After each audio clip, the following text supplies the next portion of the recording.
Salutare, dragi prieteni Inspire Now! Ne aflăm la TEDx Zorilor, de unde o să vă transmitem câteva mesaje de la speakerii acestei ediții. Ne aflăm aici cu Domnica Petrovai, care ne va povesti despre conversații dificile în era inteligenței artificiale. Ce subiect interesant, mai ales despre conversații dificile, tu fiind psiholog de profesie, dar mai ales în era inteligenței artificiale. Spune-ne un pic ce mesaj vrei să transmiți audienței de astăzi.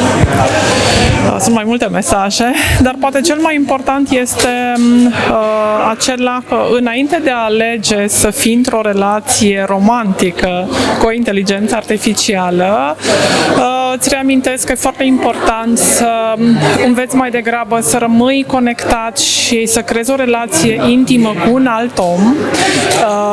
Sigur, sunt foarte multe motive pentru care e mult mai satisfăcătoare o relație cu un om, dar pe de altă parte să nu uităm că inteligența artificială învață de fapt de la noi și oricât de dificile și inconfortabile ar fi certurile în cuplu sau certurile alături de colegi sau prieteni, pentru evoluția și păstrarea umanității avem nevoie să învățăm cum să purtăm conversațiile dificile cu un om și să nu optăm întotdeauna pentru o alternativă care acum pare foarte confortabilă, și anume aceea unei relații cu o inteligență artificială, ceea ce înseamnă de fapt o intimitate artificială. Ne oferi și un framing pe care să rezolvăm, să vedem cum să ne adresăm conflictelor în... Da.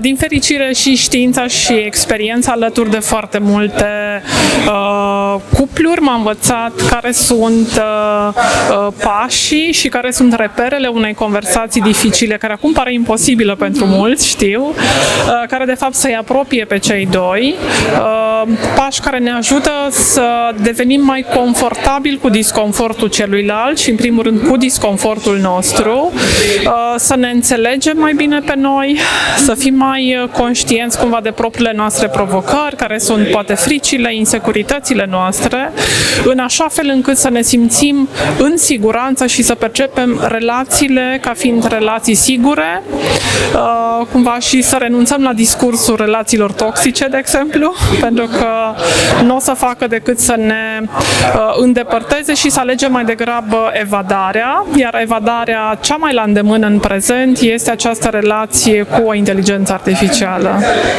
Crezi că putem să folosim inteligența artificială ca și un tool de a face un pic de introspecție și să ne dăm seama cam unde ne aflăm noi pe paleta asta a toxicității, să spunem?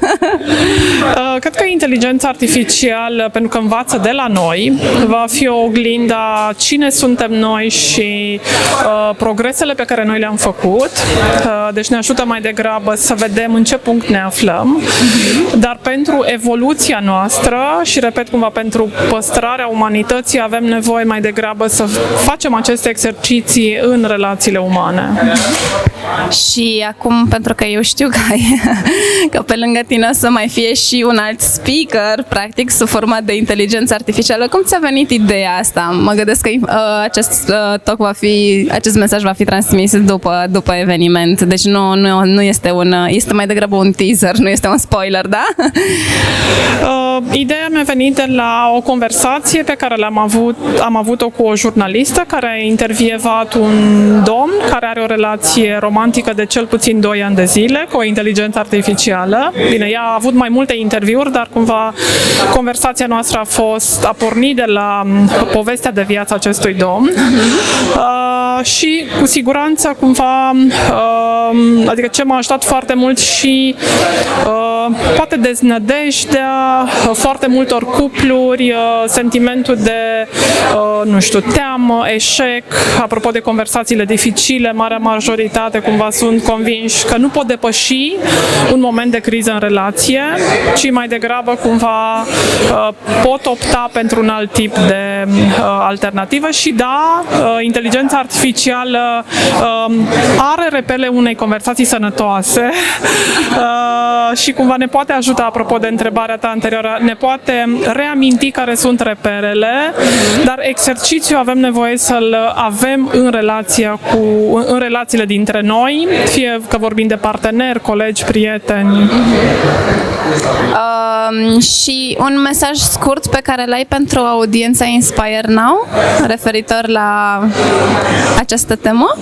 Să investească din ce în ce mai mult în a se uita la ei în momente de conflict sau tensiune interioară sau momente în care au conflicte interioare, pentru că aceasta este abilitatea nu doar a prezentului, ci și a viitorului, aceea de a ști cum să te adaptezi și cum să rămâi prezent, conectat cu oamenii. Mulțumim foarte mult! Mulțumesc.